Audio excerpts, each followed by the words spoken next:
December 1942. Somewhere over the Solomon Islands, at 18,000 feet, the temperature is minus 20 degrees Fahrenheit. A 9-year-old waist gunner named Eddie Kowalski stands in the belly of a B-17, his hands gripping a Browning M2 that's vibrating like a jackhammer. The noise is deafening, a mechanical scream that drowns out everything except the sound of his own heartbeat pounding in his ears. Through the gun sight, a Japanese Zero slides into view at his 10 o'clock position, maybe 300 yards out, moving left to right across his field of vision like a silver dart against the blue Pacific sky. Eddie does exactly what every instinct in his body, every hour of training, every fiber of his being tells him to do. He puts the crosshairs directly on the enemy plane's fuselage, right where the red circle marking sits on the Zero's wing, and squeezes the trigger. The Browning roars to life. 50 rounds scream out in 3 seconds, tracer fire arcing through the thin air like deadly fireflies. Eddie watches, his stomach tight with adrenaline, as every single bullet passes harmlessly behind the Zero's tail, stitching a pattern through empty sky. The Japanese pilot doesn't even flinch, doesn't take evasive action, doesn't break formation. He just keeps flying his attack run, completely untouched, lining up his guns on Eddie's B-17. This wasn't Eddie's failure. This wasn't about courage, or training, or determination. This was a problem that was systematically killing thousands of American airmen, and in December 1942, almost nobody understood why. This exact scene played out not dozens, not hundreds, but thousands of times across every theater of World War II during those early years. American gunners, young men barely out of high school, well-trained, highly motivated, equipped with the finest machine guns ever manufactured, were missing. Not occasionally, not sometimes. Constantly. Almost always. The Army Air Forces, desperate to understand what was happening in the skies over Europe and the Pacific, conducted a comprehensive study in early 1943. They analyzed hundreds of hours of gun camera footage from bomber missions, frame by frame, engagement by engagement. They interviewed surviving gunners. They examined ammunition expenditure reports. They calculated angles and distances and trajectories. And when the data came back, when the analysts finished their work, the results were absolutely catastrophic. Trained aerial gunners were achieving hit rates below 4% against crossing targets. 4%. Read that again and let it sink in.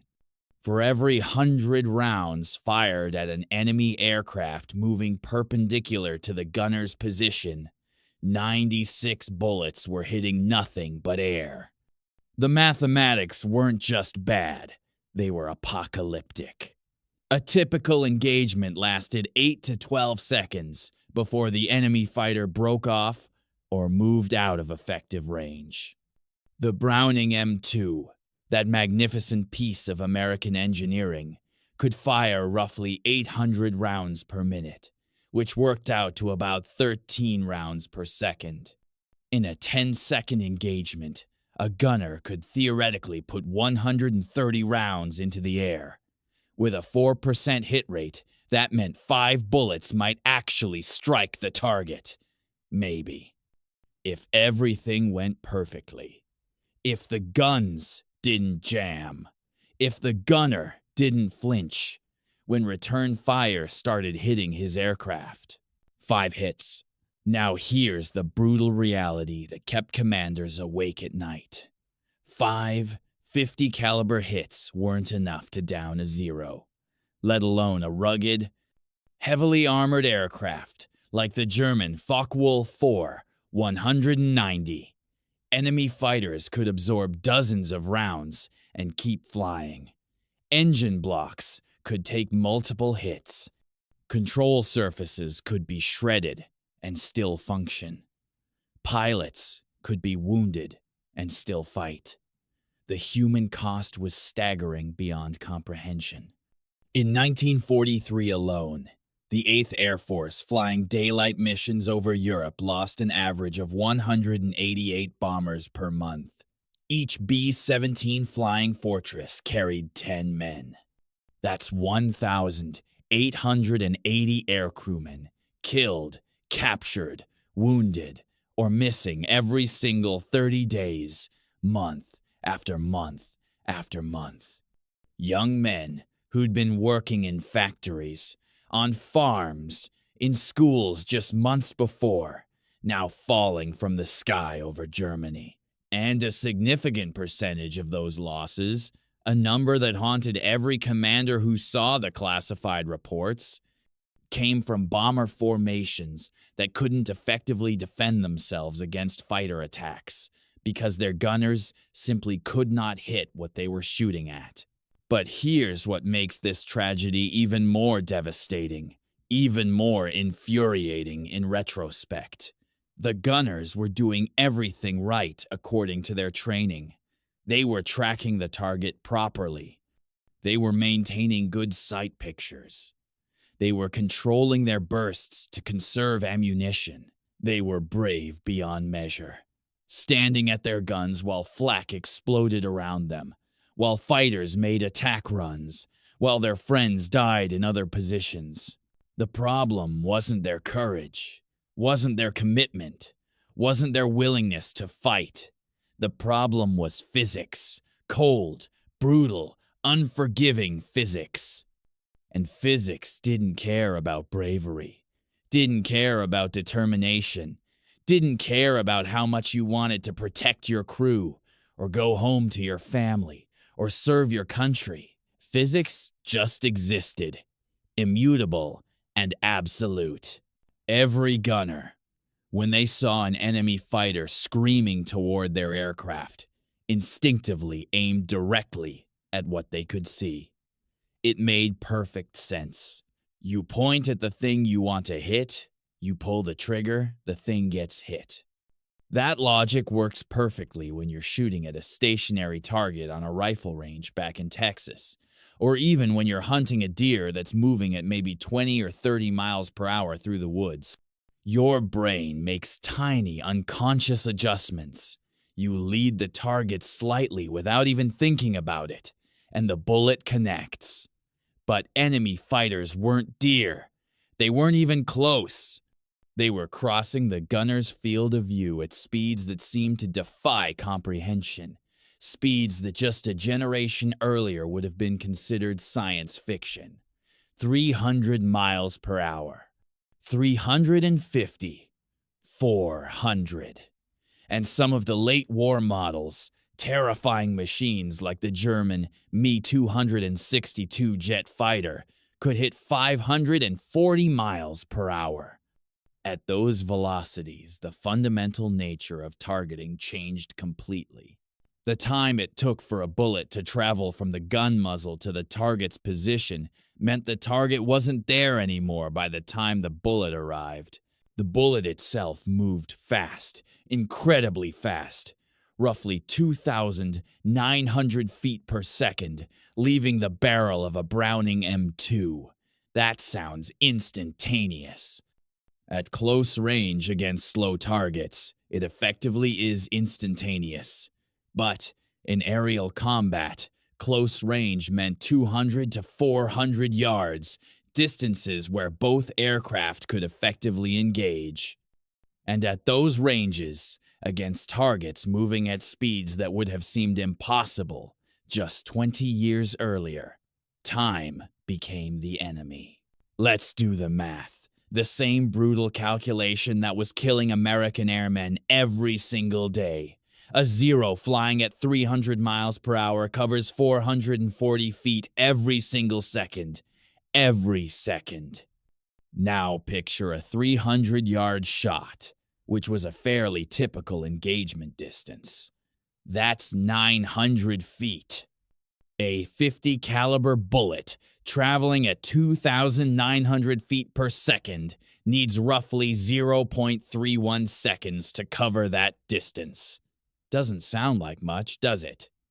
A third of a second, a blink, a heartbeat. But in those 0.31 seconds, while that bullet is flying through space toward where the target was when the gunner pulled the trigger, that zero has moved another 136 feet forward, 11 car lengths. 11. The gunner aimed at where the aircraft was. The bullet arrived at where the aircraft had been a third of a second ago, passing harmlessly through empty air while the enemy fighter continued unscathed, untouched, probably unaware it had even been fired upon. This phenomenon had a name in the technical literature, a dry academic term that didn't begin to capture the life and death stakes involved: deflection error. Military scientists and ballistics experts had understood it, in theory, long before World War II. Papers had been written, calculations had been done, lectures had been given at military academies. But understanding something in a classroom with diagrams and equations is one thing. Solving it in combat, at altitude, under fire, with your aircraft shaking from damage, and your oxygen mask fogging, and your hands numb from cold, is an entirely different problem. The deflection required wasn't some minor adjustment, some small tweak to your aim point. It was massive. Counterintuitive. Almost impossible to believe, even when you saw the numbers written down. Against a target crossing at 90 degrees, perpendicular to your line of sight, at 300 yards distance, a gunner needed to aim approximately 15 to 20 feet ahead of the aircraft's nose. Think about that. 15 to 20 feet. That meant putting your crosshairs on what looked like completely empty sky, trusting that the target would fly into your stream of bullets, trusting physics and mathematics you couldn't see or feel. Every human instinct, millions of years of evolutionary programming that told you to aim directly at threats, screamed against it. Your eyes told you that you were aiming at nothing. Your brain insisted you were about to waste ammunition shooting at clouds. But the math was the math, and the math didn't care about instincts. Gunnery instructors tried teaching deflection shooting during training programs. They really did try. The Army Air Force's Flexible Gunnery School at Laredo, Texas, established in 1942, put students through rigorous programs that seemed comprehensive on paper. Trainees spent hours sitting in turret simulators, mechanical rigs that swung them around to replicate combat conditions. They shot at towed targets from moving trucks, trying to simulate the relative motion of aerial combat. They studied diagrams showing proper lead angles for various target speeds and crossing angles. They memorized tables of deflection data. They practiced until their instructors were satisfied they understood the concept. And then they went to combat, and almost none of it translated effectively to the real thing. The problem was complexity that bordered on impossibility. Deflection wasn't a single calculation that you could memorize and apply universally. It wasn't like learning that you lead a duck by 3 feet when hunting. It changed constantly, dynamically, second by second, depending on variables that were almost impossible to process under combat conditions. Target speed, which you had to estimate visually. Target angle, which changed as both aircraft maneuvered. Range, which required accurate distance estimation under stress. Altitude, which affected air density and bullet trajectory. Whether the target was climbing or diving, which added vertical components to the deflection calculation. Whether your own aircraft was turning, which threw off everything. AB 17 ball turret gunner, That poor soul crammed into a rotating sphere of plexiglass under the aircraft's belly, engaging a Bf 109 making a frontal attack. It needed entirely different deflection than the same gunner engaging the same aircraft during a beam attack from the side. And he had maybe 3 to 4 seconds to process all those variables, to perform calculations that would take minutes with pencil and paper while being shot at, while his aircraft bucked and shook from flak damage, while his oxygen mask fogged up at 25,000 feet, where the air was so thin that thinking clearly became difficult, even without the stress of combat. The psychological barrier was just as deadly as the technical one, maybe even more so. Gunners who survived their first few missions, the lucky ones who made it through that initial baptism of fire, often tried implementing deflection shooting techniques they'd learned in training. They'd see a fighter making an attack run, calculate what they thought was the proper lead, aim ahead of the target, and fire a long burst. Then they'd watch, heart sinking, as their tracer rounds, those glowing bullets that let you see where your fire was going, arced through empty sky in front of the enemy plane, missing by what looked like miles. And they'd conclude, reasonably from their perspective, that they'd led too much. They'd overcorrected. The next engagement, trying to learn from what they'd just seen, they'd reduce their lead. They'd move their aim point closer to the visible target, trying to split the difference between direct fire and what they just tried. They were doing exactly what good soldiers are trained to do: observe, analyze, adapt, improve. They were self-correcting based on observed results.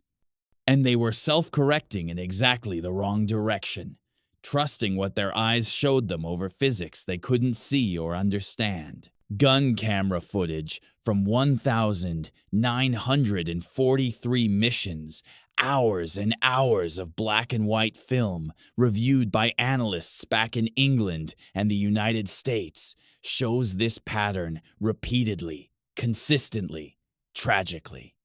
Initial bursts with some forward lead, the gunner trying to apply his training. Then subsequent bursts walking backward, the gunner adjusting based on what he thinks he's seeing. And finally, inevitably, the gunner shooting directly at or even slightly behind the target's current position, exactly where his instincts told him to aim, exactly where the target no longer was by the time the bullets arrived. Miss after miss after miss. And then the fighter, undamaged, completing its attack run, its cannon shells tearing through the bomber's thin aluminum skin, killing men, destroying engines, severing control cables, the casualties mounted with horrifying speed and regularity. 8th Air Force records from the October 1943 missions to Schweinfurt, the second raid on the German ball-bearing factories that were considered critical to the Nazi war machine, showed losses that were almost impossible to sustain. 20% casualties, 60 bombers failing to return out of 291 dispatched. The survivors landed at their bases in England, with dead and wounded crewmen sprawled in the fuselage, with hydraulic lines shredded and leaking, with engines trailing smoke and props feathered, with holes torn through wings and tail sections. In the debriefings that followed, sitting in Quonset huts with cups of coffee that didn't stop their hands from shaking, gunners reported the same frustration over and over. They'd been shooting. Their guns had been working. They'd fired hundreds, sometimes thousands of rounds, but their bullets simply hadn't been connecting. They'd watch fighters make pass after pass, watch their tracers miss again and again, watch helplessly as other bombers in the formation were shot down because nobody could hit the attacking aircraft. Something fundamental had to change. Had to change fast. Had to change immediately. Because at the current loss rates that were statistically unsustainable, the entire Allied strategic bombing campaign would collapse under its own casualties before it ever reached Berlin, before it could destroy the German industrial capacity that kept the Nazi war machine running. The 8th Air Force was bleeding out in the skies over Europe, and unless someone found an answer, found it soon, the entire strategy of daylight precision bombing would have to be abandoned. The solution, the theoretical solution at least, had been sitting in a filing cabinet at Wright Field since 1924, sitting there unread, gathering dust, while the very disaster it predicted unfolded exactly as forecast. Written by a man most combat air crews had never heard of, a man whose warnings had been ignored for nearly 2 decades. Lieutenant Colonel James Puckle, not the historical Puckle who invented the defense gun centuries earlier, but an American artillery officer with a gift for ballistics and an ability to see the future more clearly than his contemporaries, had published a technical paper while serving as an instructor at the Army's Field Artillery School. The title was dry, academic, the kind of thing that would get filed away and forgotten. The problem of lead in aerial gunnery. But Puckle wasn't some theoretical academic disconnected from the reality of combat. He'd served in France during World War I, had witnessed the first clumsy attempts at air-to-air combat when pilots shot at each other with pistols and rifles, and he'd recognized something that most of his colleagues missed. He saw that aviation speeds were about to create a targeting crisis that traditional marksmanship, the kind that had served soldiers well for centuries, simply couldn't solve. His paper laid out the mathematics with brutal, prophetic clarity.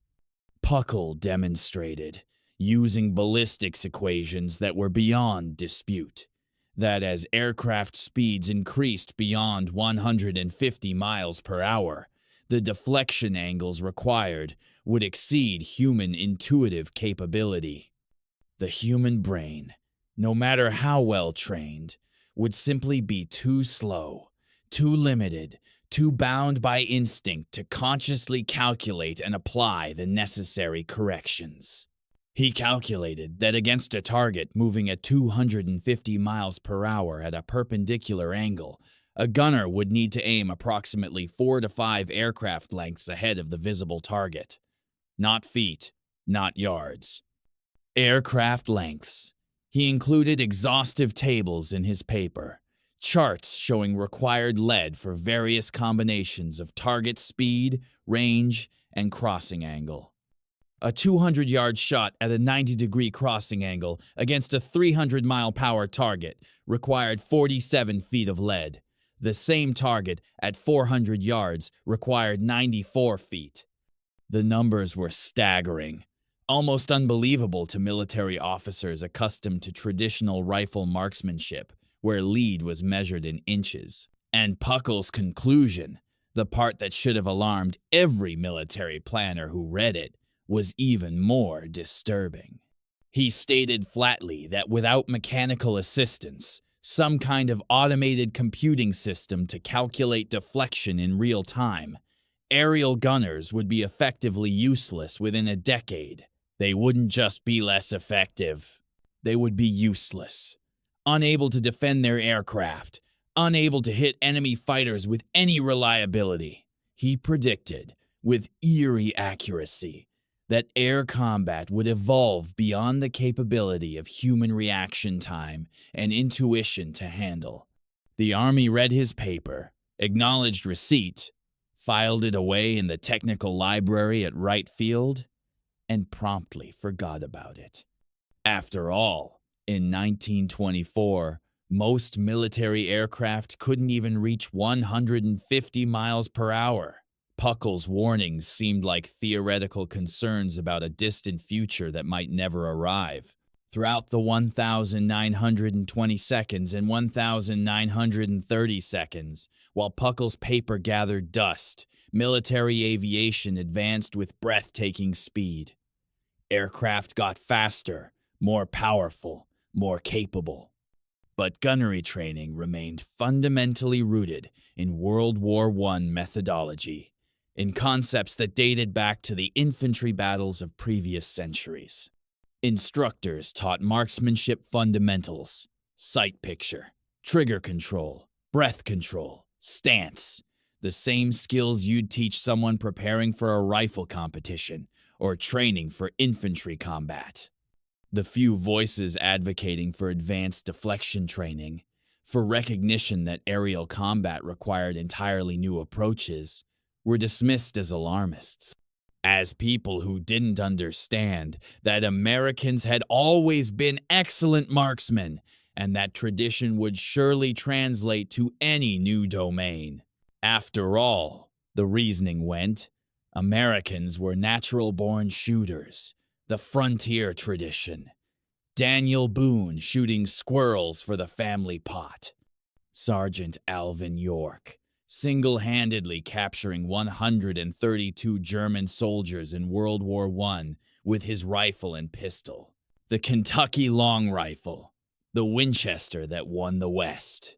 American marksmanship was legendary, practically part of the national identity. Surely those skills, that innate ability with firearms, would translate to aerial combat with proper practice and training. The assumption seemed reasonable. It was also completely catastrophically wrong. When the United States entered World War II in December 1941, following the devastating surprise attack on Pearl Harbor, the Army Air Force's gunnery training program was catastrophically unprepared for the reality of modern air combat. The standard training program lasted 4 weeks. 4 weeks to turn a civilian into an aerial gunner. Students fired roughly 1,000 rounds total during their entire qualification course. Most of that ammunition went towards stationary targets and slowly towed sleeves. Banner targets pulled behind aircraft that moved at maybe 150 miles per hour in predictable straight lines at known altitudes. Not a single training scenario, not one, accurately replicated the chaos of a Focke-Wulf, 190 diving through a bomber formation at 400 miles per hour while executing a barrel roll and firing cannon shells. Graduates received their silver wings, climbed into bombers, flew to England or the Pacific Theater, and discovered their training was worse than useless. The first time a 0 or an FW-190 flashed across their gun sight at combat speeds. By mid-1942, with loss rates climbing and commanders desperate for answers, someone started digging through old technical libraries looking for anything at all, that might help. A captain named Robert Williams, assigned to the 8th Air Force Gunnery Analysis Section in England, found Puckle's 1,924 paper in the archives at Wright Field. The paper had been requested as part of a comprehensive literature review of aerial gunnery research. Williams read it in one sitting, probably with growing horror and recognition as he realized what he was seeing. Then, he immediately drafted a memo to his commanding officer. The memo was brief, urgent, and contained 2 words underlined 3 times in black ink. He knew. Puckle had predicted this exact disaster 18 years before the first B-17 ever flew a combat mission over Europe. His calculations were still accurate. His math still valid. His warnings had been absolutely correct. And hundreds of American aircrewmen had died because nobody had listened, because his paper had been filed away and forgotten. The question now wasn't whether Puckle had been right. The mathematics were indisputable, as certain as gravity. The question was whether anything could actually be done about it. Training gunners to consciously calculate deflection angles while being shot at seemed impossible. The human brain, even a trained, intelligent, motivated brain, couldn't process trigonometry at combat speed while under extreme stress. But if conscious calculation wouldn't work, if training couldn't solve the problem, maybe something else could. Maybe there was another approach, something that didn't rely on conscious thought. The British, fighting for their survival during the desperate summer of 1940, had already started finding answers, solutions born from the same desperation that American forces would face 2 years later. RAF Squadron 609, flying Spitfires out of Middle Wallop during the Battle of Britain, faced a gunnery crisis that eerily mirrored what American bomber gunners would encounter. Their pilots were brave, skilled, determined. Their aircraft were magnificent, the legendary Spitfire, perhaps the most beautiful fighter ever designed. But they were missing. Flight Lieutenant John Dundas, reviewing gun camera footage from July 1940 engagements over southern England, discovered that his squadron's hit rate against crossing Messerschmitt Bf 109 seconds was hovering around 6%. 6 shots connecting out of every 100 fired. The Spitfire carried enough ammunition for roughly 16 seconds of sustained fire. Pilots were burning through their entire combat load, emptying every gun, and watching German fighters fly home untouched, undamaged, ready to fight again the next day. Squadron leader Horace Darley, commanding 609 Squadron during that critical summer, made a radical, almost reckless decision. He grounded his entire unit for 3 days in early August 1940, right in the middle of the Battle of Britain, when every single fighter was desperately needed in the air, when the fate of England hung in the balance, when German bombers were hitting London every night. And he conducted live-fire experiments that violated virtually every standard in the RAF training manual, experiments that his superiors would have forbidden if they'd known about them in advance. Darley had been a competitive clay pigeon shooter before the war, a champion at the sport, and he understood something about leading moving targets that military theorists and training instructors had completely overlooked. The best shotgun shooters, the champions who never seemed to miss, didn't calculate lead mathematically. They didn't think about angles and velocities and intercept points. They felt it. Their brains processed the target's movement subconsciously, below the level of conscious thought. Their hands moved the shotgun barrel ahead of the clay disc without conscious mathematical thought, without deliberate calculation. It was instinct, trained instinct, but instinct nonetheless. Darley wondered, sitting in his office watching his pilots die, if fighter pilots could learn the same kind of instinctive response. His experiment was brutally simple, elegant in its directness. He had a Hurricane fighter tow a target banner back and forth across the gunnery range, while his Spitfire pilots made repeated firing passes. But instead of the standard approach, pilots carefully aiming, trying to calculate the precise lead angle, consciously applying deflection, Darley instructed them to do something that sounded completely insane, something that went against every training principle they'd learned. He told them, "Don't aim at all. Don't try to calculate anything. Instead, just watch the target's movement. Let your eyes track its path naturally. And start firing while your aircraft is still turning to follow, while you're still in motion. Let the deflection happen naturally, automatically, through the motion of your turn, rather than trying to consciously create it with aiming adjustments. Fire into where your instincts say the target is going, not where your eyes say it currently is. Trust your subconscious. Trust your peripheral vision.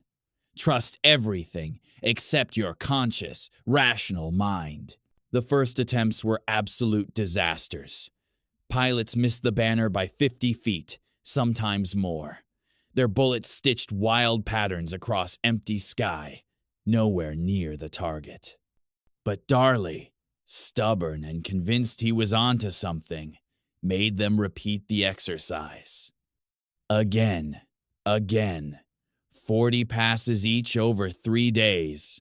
No lectures about ballistics. No trigonometry lessons. No tables of deflection angles. No physics. Just repetition. Endless repetition. With one simple instruction burned into their brains. Fire while you're still moving, not after you've steadied on target.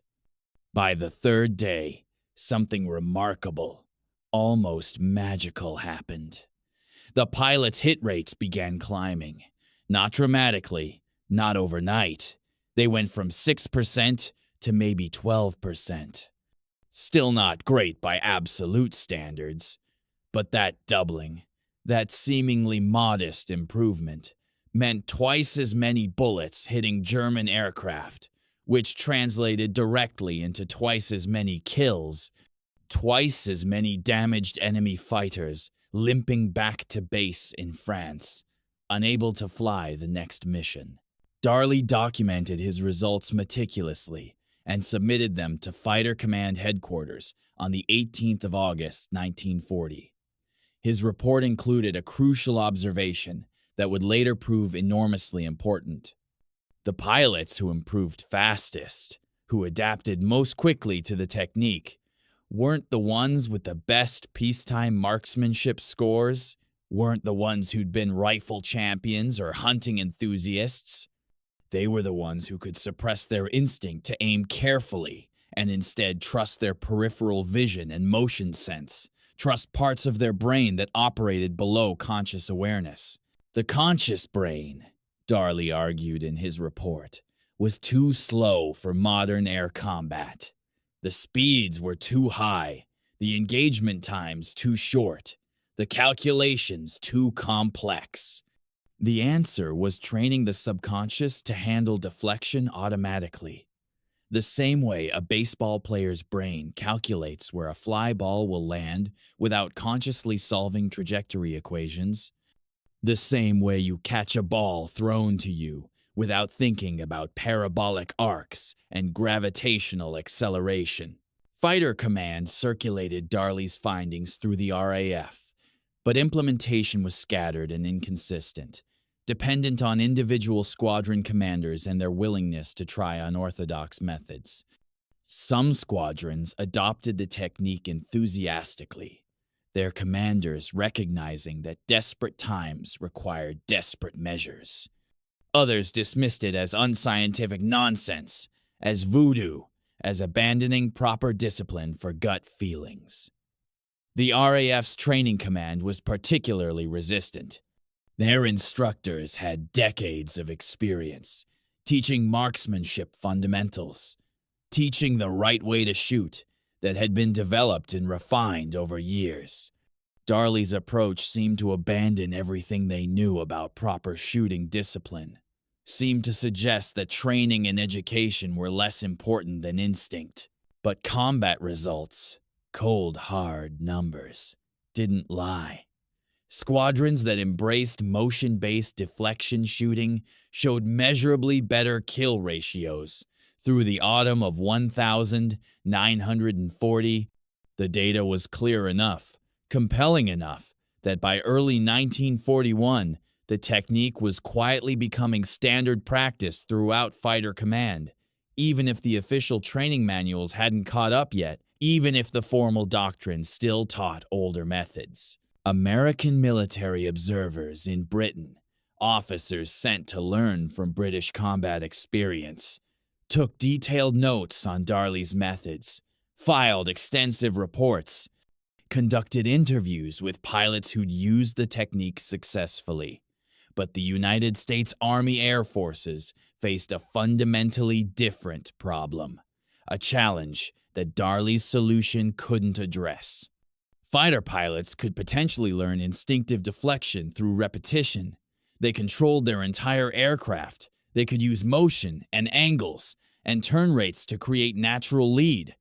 A Spitfire pilot, rolling into a pursuit curve, generated deflection automatically through his aircraft's motion. But a waist gunner in a B-17 Flying Fortress, standing in a fixed position in the fuselage, couldn't do any of that. He stood there while his aircraft flew straight and level through flak, maintaining formation. Unable to maneuver, the pilot focused on staying in position rather than on gunnery solutions. The waist gunner couldn't use aircraft movement to generate deflection. He had only his hands on the gun and his eyes on the target.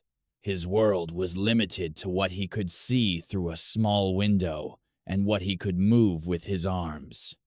If conscious calculation was too slow and instinctive motion wasn't available, if neither the British approach nor traditional training could work, the solution had to be mechanical. It had to be a machine that could do what human brains couldn't. Enter the Massachusetts Institute of Technology, specifically Building 20, home of the Radiation Laboratory, Division 7, established in early 1942. The name Radiation Laboratory was deliberate misdirection, purposeful deception.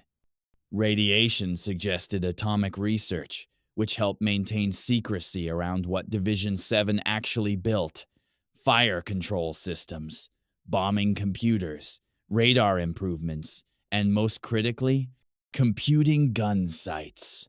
The head of the division, Dr. Charles Stark Draper, was a 40-year-old engineer who'd spent the previous decade developing gyroscopic instruments for aircraft navigation, elegant mechanical systems that could sense motion and orientation with incredible precision. Draper understood, with the clarity that only a true genius possesses, that the deflection problem wasn't fundamentally about shooting, wasn't about marksmanship or gun handling or trigger control. It was about prediction. A gun sight needed to show the gunner not where the target currently was, because that information was useless. Worse than useless, because it led to predictable misses. The sight needed to show where the target would be when the bullets arrived, needed to solve the future position, needed to predict where hundreds of feet of target motion would take the aircraft during the fraction of a second the bullets were in flight. The Mark 14 computing gun sight emerged from Draper's laboratory in prototype form by July 1943, a device that looked like something from science fiction, like something from Flash Gordon serials, rather than actual military hardware.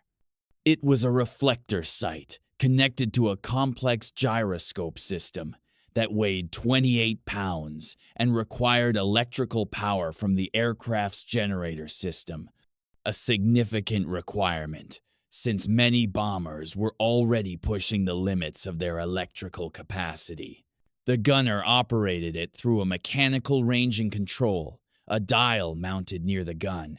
He turned the dial to match a set of reference marks to the target's wingspan, which gave the sight the range information it needed to start its calculations. Then he tracked the target for approximately 2 seconds. Just 2 seconds, while keeping it centered in a small tracking circle projected on the sight glass. During those 2 seconds, while the gunner focused on smooth tracking, the gyroscope measured the target's angular velocity, the rate at which it was moving across the gunner's field of view. And here's where it got truly remarkable.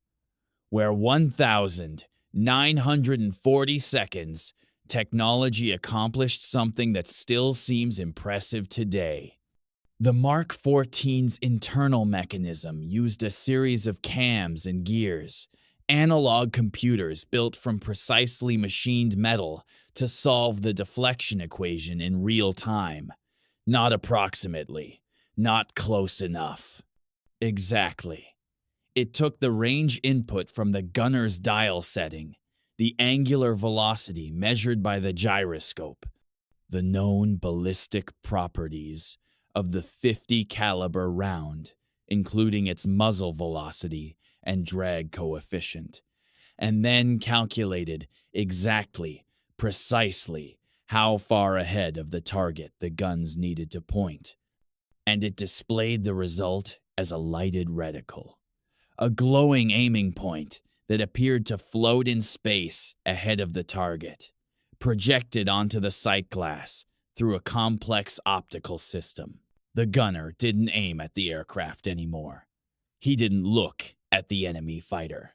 He aimed at the glowing dot, the illuminated reticle, and if he'd ranged correctly, if he'd tracked smoothly for those 2 seconds, if he'd let the sight complete its calculations, the dot showed him exactly where to shoot.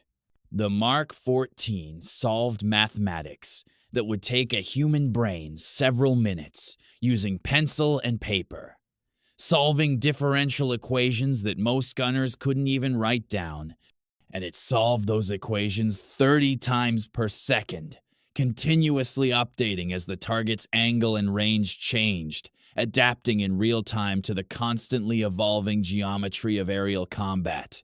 Testing at the Naval Air Station in Norfolk, Virginia, during August 1943 produced results that seemed almost impossible. Numbers so good that the first reports were questioned, and the tests had to be repeated to confirm accuracy.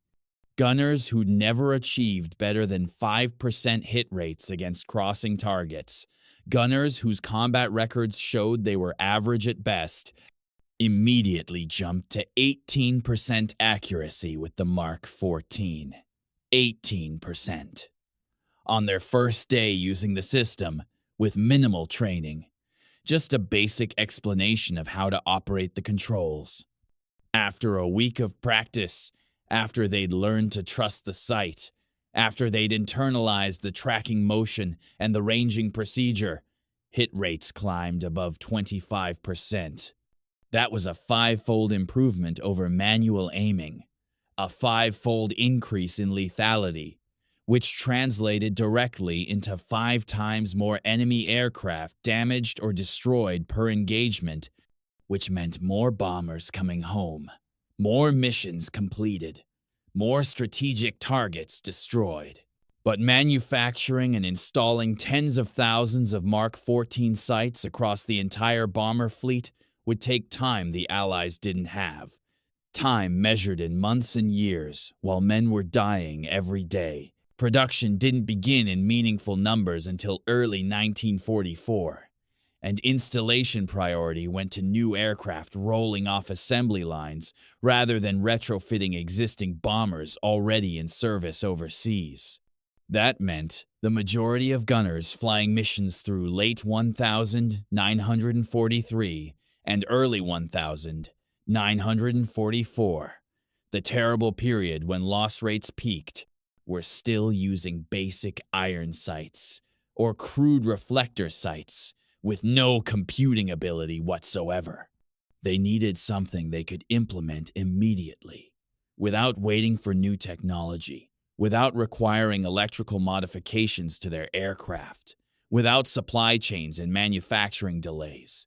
They needed a technique that worked with the equipment they already had, that required nothing but training and practice. The breakthrough came not from engineers or scientists, not from MIT or Wright Field or any military research laboratory, but from combat gunners themselves, from men who lived with the problem every single day, specifically from the Pacific Theater, where engagement distances were often greater and visibility was often better than over cloud-covered Europe. Staff Sergeant William Bill Fleming, a waist gunner aboard aircraft operating from the USS Lexington, by March 1944, had flown 31 combat missions and survived 4 aircraft losses, had bailed out twice, ditched in the ocean once, and crash-landed once. Fleming wasn't an officer, didn't have a college education, probably couldn't explain gyroscopic precession or angular velocity if his life depended on it. But he'd fired approximately 40,000 rounds in combat, had lived through dozens of fighter attacks, and had personally witnessed hits on 7 enemy aircraft, had seen what worked and what didn't through brutal trial and error. And he'd kept a notebook. Fleming's notebook wasn't official, wasn't required, wasn't part of any formal after-action reporting system. It was personal, a small journal he kept in his flight jacket, and it contained something unusual, something no training manual or technical document had ever included. Sketches of enemy aircraft with hand-drawn lines extending forward from their noses, showing where he'd actually aimed during successful engagements, the rare moments when his bullets had actually connected.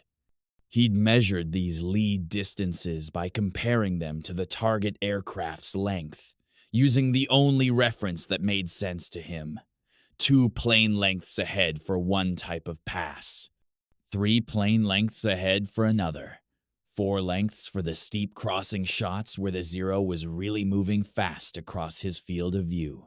On the 14th of March, 1944, during what was supposed to be a routine debriefing session after a mission near Truk Lagoon, Fleming presented his notebook to Lieutenant Commander Edward Butch O'Hare, the legendary Medal of Honor recipient, who'd become a national hero after single-handedly defending the USS Lexington against 9 enemy bombers in 1942.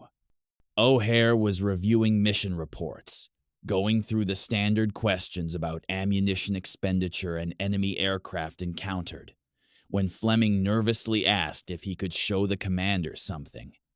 O'Hare, probably expecting another complaint about gun malfunctions or requests for better equipment, agreed.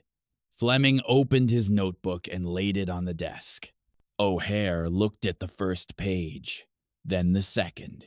Then he slowly paged through the entire notebook, his expression growing more intense with each sketch. What he was seeing was empirical deflection data, real-world measurements gathered under actual combat conditions by someone who'd survived long enough to recognize patterns. This wasn't theory, wasn't classroom instruction. This was what actually worked when someone was trying to kill you at 300 miles per hour. O'Hare immediately recognized the value of what he was holding. He ordered Fleming, right then, to conduct training sessions with every gunner in the Lexington's air group. Not classroom lectures with diagrams and equations, not technical briefings with ballistics charts. Practical, hands-on exercises using a technique that would later become known throughout the Pacific Fleet as the spot shooting method. Fleming's training approach was brilliant in its simplicity, the kind of elegant solution that seems obvious in retrospect, but requires genius to discover initially. He would have gunners stand at their normal combat positions, at the waist guns or wherever they typically fought from, while another crew member walked along the flight deck holding a model aircraft on a pole, a simple Zero or Betty bomber model mounted on a stick.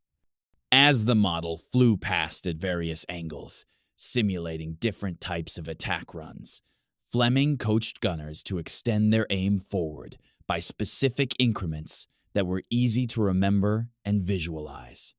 1 aircraft length for slight crossing angles, the kind where the enemy fighter was coming in at maybe 30 or 40 degrees.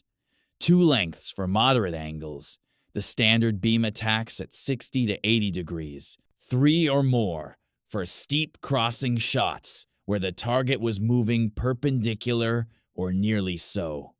The key insight, the thing that made Fleming's method work, where formal training had failed, was giving gunners a visual reference they could remember and apply instantly without conscious calculation. Count plane lengths forward from the nose, then fire. That's it.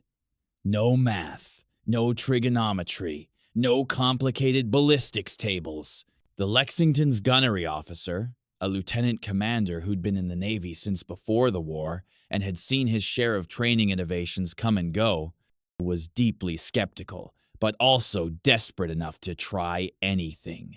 The carrier's gunners had been struggling with the same hit rate problems as everyone else, burning through ammunition and rarely connecting. He authorized controlled testing during the Lexington's operations off Truck Lagoon in late March 1944, but he wanted hard data to prove whether this actually worked or was just another gimmick. He pulled ammunition expenditure reports and hit confirmation data, information gathered from gun camera footage and pilot observations for the previous 8 weeks. Then he tracked the same metrics after Fleming's training program rolled out to the entire air group. The results were undeniable, so clear that even the most skeptical officers had to acknowledge something fundamental had changed. Prior to the training, before Fleming showed anyone his notebook, the Lexington Air Group's gunners averaged 4.2 hits per 100 rounds fired against crossing targets. That was actually slightly above average for Navy gunners at the time, so they weren't starting from an especially bad baseline.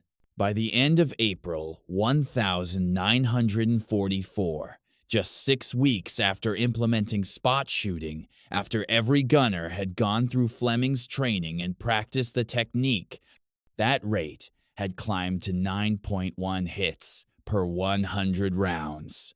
The technique had more than doubled their effectiveness. More than doubled.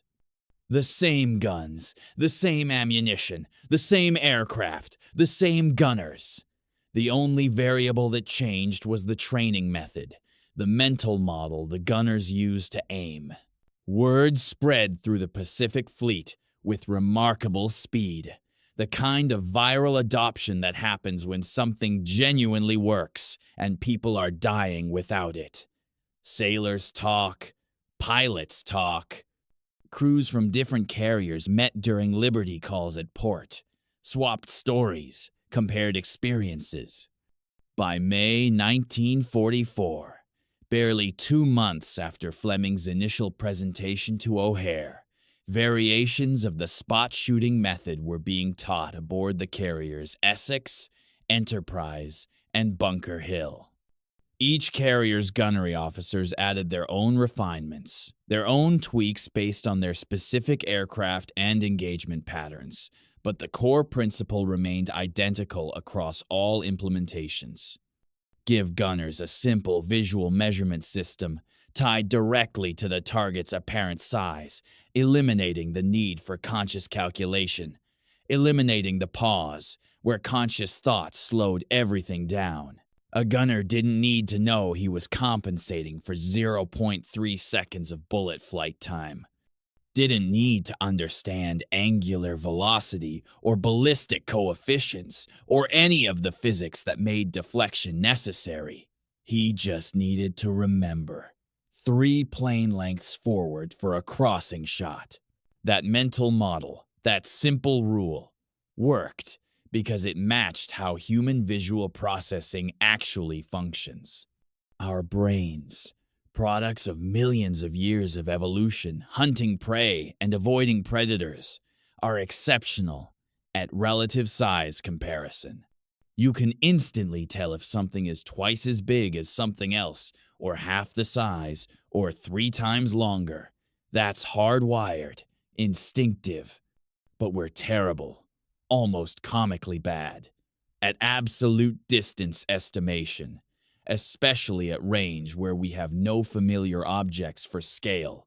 Asking a gunner to lead by 50 feet meant absolutely nothing when he had no reference for what 50 feet looked like at 300 yards distance in 3-dimensional space, with no ground reference and nothing but ocean below and sky above. It was a meaningless measurement, an abstract number that couldn't translate into action, but lead by 2 plane lengths? That gave him an immediate, concrete visual standard he could apply without any thought, without any pause for calculation. The zero he was tracking, the actual enemy aircraft in his sights, provided its own measuring stick. He could see its length, could visualize extending that length forward, once, twice, 3 times, into the empty air ahead of the aircraft. He just had to extend that measurement forward, into empty space. Aim at the point where the third imaginary zero would be, and fire. The technique worked because it didn't require anything the human brain wasn't already optimized to do. The Army Air Forces, receiving reports about the Navy's success in the Pacific, adopted similar training protocols by mid-1944, though in typical inter-service rivalry fashion, they refused to call it by the Navy's name and instead designated it Radius of Action Shooting. The principle was identical, just rebranded. Technical manuals started including illustrations, actual drawings showing proper lead distances expressed in multiples of target wingspan or fuselage length. Training materials began showing side view diagrams of enemy aircraft with dotted lines extending forward to show aim points. The 8th Air Force Gunnery School at Lavenham, England, completely rebuilt their entire training program around the technique during June 1944, throwing out months of curriculum development and starting over from scratch. The old methods simply didn't work. The new method did. The decision was that simple. Mission loss rates, while still significant and still representing tragedy and death, began declining measurably. The statistics told a story of incremental improvement, of slightly more men coming home after each raid.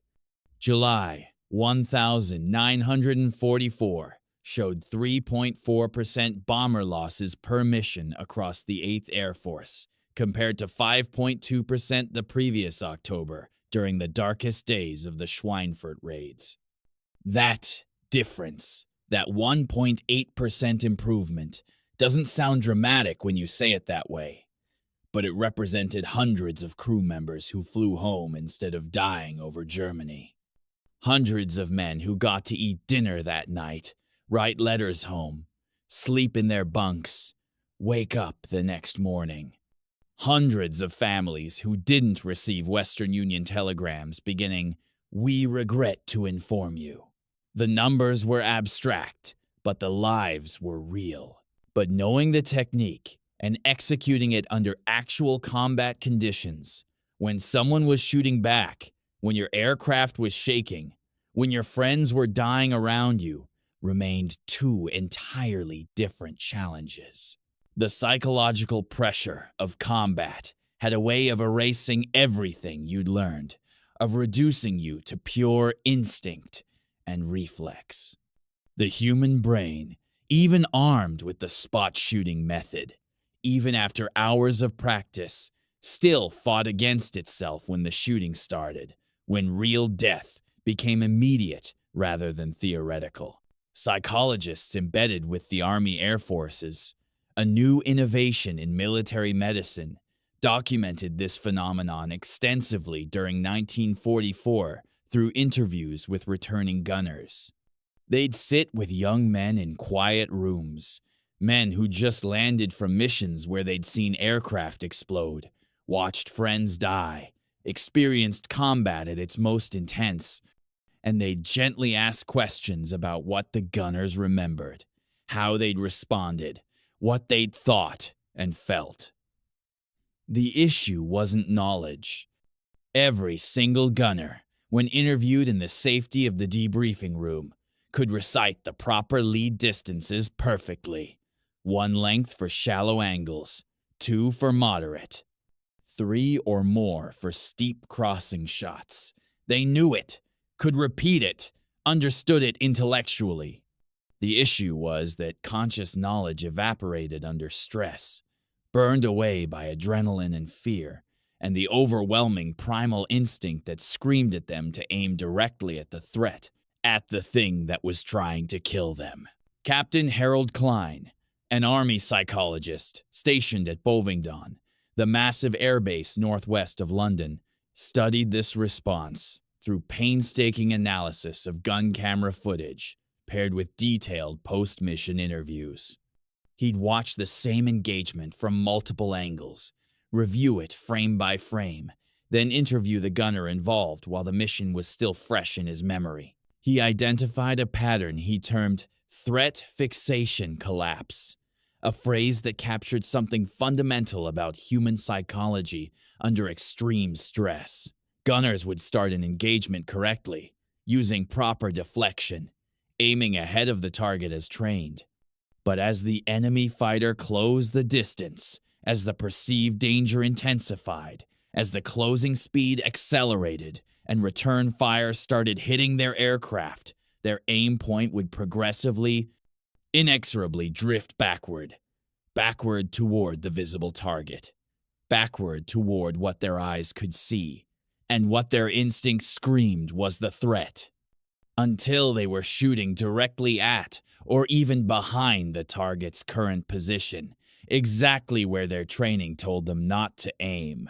Klein's data, compiled from hundreds of engagements, showed this collapse happened fastest during head-on attacks.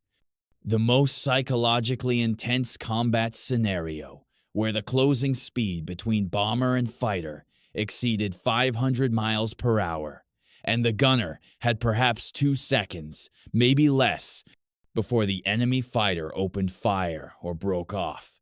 At those closing speeds, with that little time, with cannon shells starting to hit the bomber, rational technique dissolved into pure reaction. Point at the scary thing. Pull trigger. Dump ammunition at the visible threat.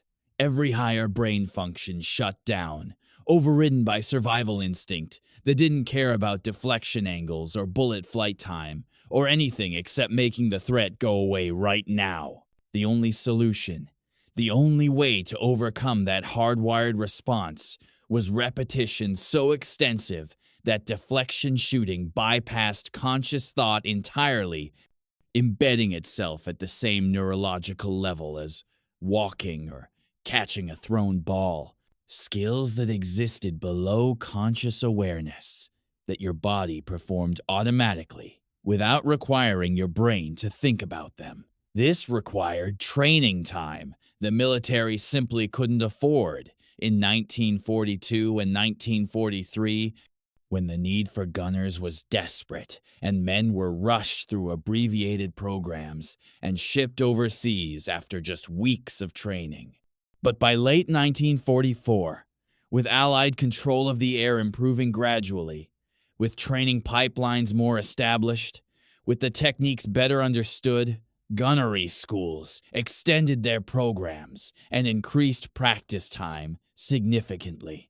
The results showed in the statistics. By December 1944, average hit rates for trained aerial gunners had climbed to between 12 and 15% against crossing targets, triple what they'd achieved in 1943. The introduction of the Mark 14 computing site, finally reaching bomber squadrons in meaningful numbers, pushed rates even higher for aircraft equipped with the new technology. Some of the best gunners, the survivors with dozens of missions and extensive practice, achieved hit rates exceeding 20%. That still meant they missed 4 times out of 5, still meant that most bullets fired went into empty air, but it also meant they hit once out of 5 instead of once out of 25. In air combat, where a single 50 caliber bullet in the right location could destroy an engine or kill a pilot or sever a control cable, that difference was the difference between survival and death. The Germans noticed. Intelligence reports from late 1944 captured from German fighter units showed increasing concern about the improved accuracy of American defensive fire. German fighter pilots, who'd survived multiple encounters with B-17 formations, reported that bomber gunners were significantly more dangerous than they'd been a year earlier. Luftwaffe tactical manuals were updated with new attack approaches designed to minimize exposure to defensive fire, acknowledgement that the old tactics of extended beam attacks were becoming too costly. Japanese naval aviation, already stretched thin after catastrophic losses at Philippine Sea and other engagements, reported similar observations. American gunners were hitting more consistently, forcing fighter pilots to break off attacks earlier, reducing the time available for accurate offensive shooting. But perhaps the most telling evidence came from the bomber crews themselves, from the men who lived with the problem every single day. Survival rates improved, more aircraft returned from missions, fewer men died. The psychological impact was enormous, incalculable in purely statistical terms. Gunners who could actually hit enemy aircraft, who could see their tracers connecting, who could watch attacking fighters break off smoking or trailing fuel, fought with more confidence and determination. They weren't just making noise anymore, weren't just going through the motions of resistance while secretly believing their fire was ineffective. They were genuinely dangerous. They knew it. The enemy pilots knew it. And that knowledge changed the entire dynamic of air combat over Europe and the Pacific.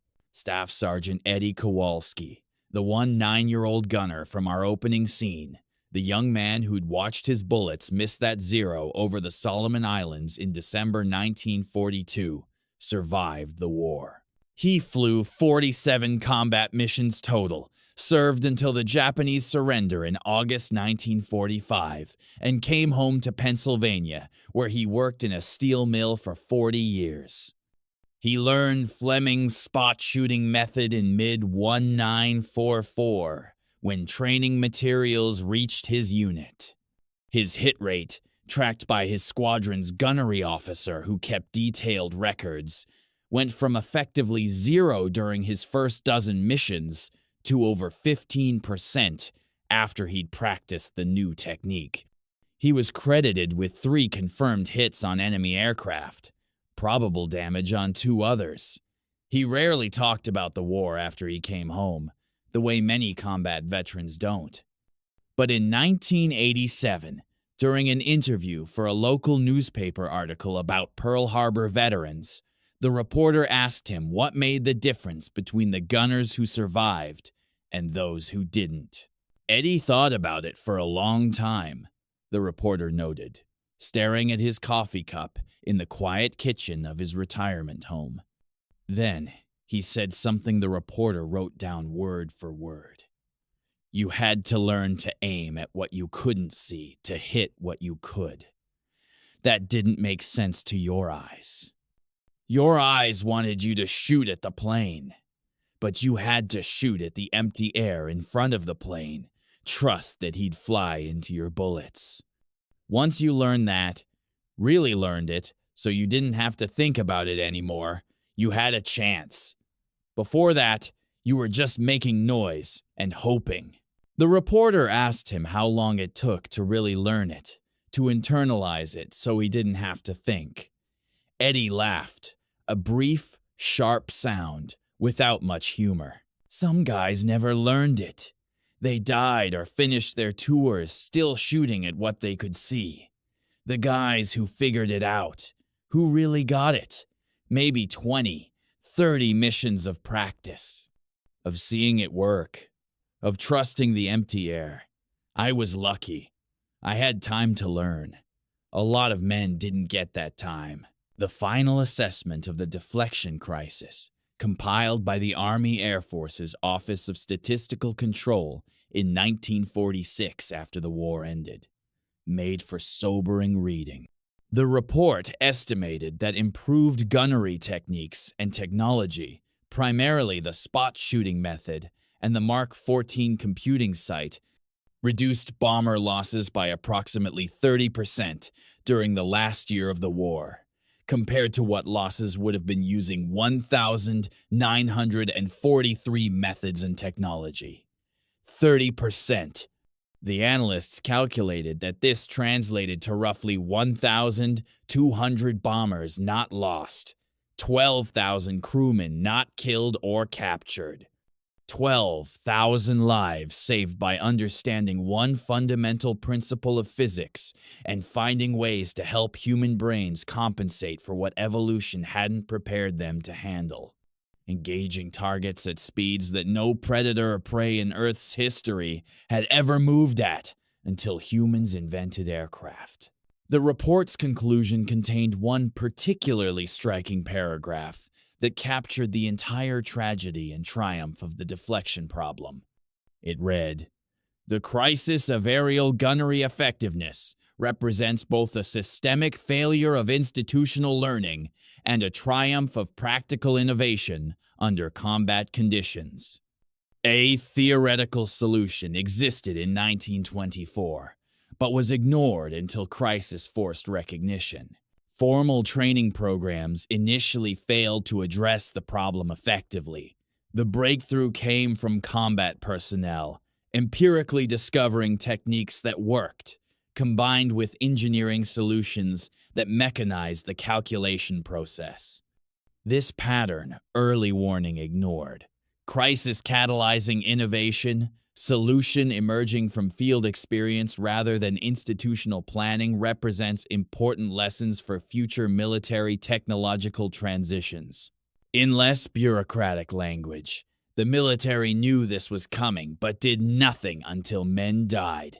And the people who actually solved the problem were the ones doing the dying, not the ones running the training programs or writing the doctrine. It's a pattern that repeated throughout military history, before and after World War II. But in this case, enough people survived to implement solutions. Enough institutional memory persisted to spread techniques that worked. Enough time remained in the war to make a difference. The deflection crisis also fundamentally changed how the military thought about training for complex technical skills under stress. The recognition that conscious calculation was too slow for combat speeds led to entirely new training methodologies focused on developing unconscious competence through massive repetition rather than intellectual understanding. This philosophy influenced post-war pilot training, astronaut training, and eventually training for any high-speed, high-stress environment where reaction time mattered more than contemplation time. The spot shooting method's success proved that sometimes the best training doesn't teach people to think better. It teaches them to stop thinking and let trained instinct take over. Modern air combat has mostly moved beyond the deflection problem as it existed in World War II. Computerized fire control systems, radar-guided missiles, and beyond visual range combat have made the question of manually aiming guns at high-speed aircraft largely obsolete. But the fundamental challenge remains in different forms. Fighter pilots still have to make split-second targeting decisions. Drone operators still have to compensate for the lag between what they see on their screens and where the target actually is. The speeds have increased, the ranges have extended, but the core issue, human reaction time and intuition struggling to keep pace with technology, persists in new manifestations. What makes the World War II deflection crisis particularly compelling isn't just the technical problem or the innovative solutions. It's the very human story underneath the statistics. Young men, teenagers really, thrust into combat situations their brains weren't evolutionarily equipped to handle, fighting against their own instincts to do something that felt completely wrong. learning through brutal trial and error, through watching friends die, through near misses that could have ended their lives, until finally, for those who survived long enough, the wrong thing started feeling right, and the impossible became automatic. Eddie Kowalski's observation captures it perfectly. You had to learn to aim at what you couldn't see to hit what you could. That's not just a description of aerial gunnery technique. It's a metaphor for the entire challenge of adapting human capability to technological advancement, of finding ways to make our Stone Age brains function in space-age environments. World War II aerial gunners were the first group of humans who had to routinely engage threats, moving faster than any human had ever moved before. They weren't the last. Every generation since has faced its own version of the same challenge. Human limitations, confronting technological acceleration, instinct fighting against necessity, and somehow, through innovation and determination, and, frankly, a lot of death along the way, finding solutions that work well enough to survive. The men who solved the deflection crisis, whether they were MIT engineers building computing sites, or Navy sergeants sketching lead distances in notebooks, or RAF squadron leaders running unauthorized training experiments, saved thousands of lives. But they couldn't save everyone. The men who died in 1942 and 1943, the ones who went down over Germany or the Pacific before the solutions arrived, died partly because someone in 1924 wrote a report that got filed away and forgotten. That's the tragedy that haunts the entire story. The solution existed before the problem fully manifested. It just took thousands of deaths to make people pay attention to warnings they'd ignored. War has always been humanity's most ruthless teacher, demanding immediate solutions to life or death problems and providing instant, brutal feedback on what works and what doesn't. The deflection crisis was just one lesson among thousands that World War II taught. But it was a lesson written in the blood of bomber crews, learned in the frozen air at 25,000 feet, and ultimately solved by the same kind of practical ingenuity and desperate innovation that's characterized human survival since we first picked up rocks to throw at prey too fast to catch by hand. We're tool users. We adapt. We find ways to extend our capabilities beyond our biological limitations. Sometimes that adaptation comes too late. Sometimes it arrives just in time. The deflection crisis was both, depending on whether you were Eddie Kowalski coming home in 1945 or one of the 26,000 8th Air Force crewmen who never came home at all.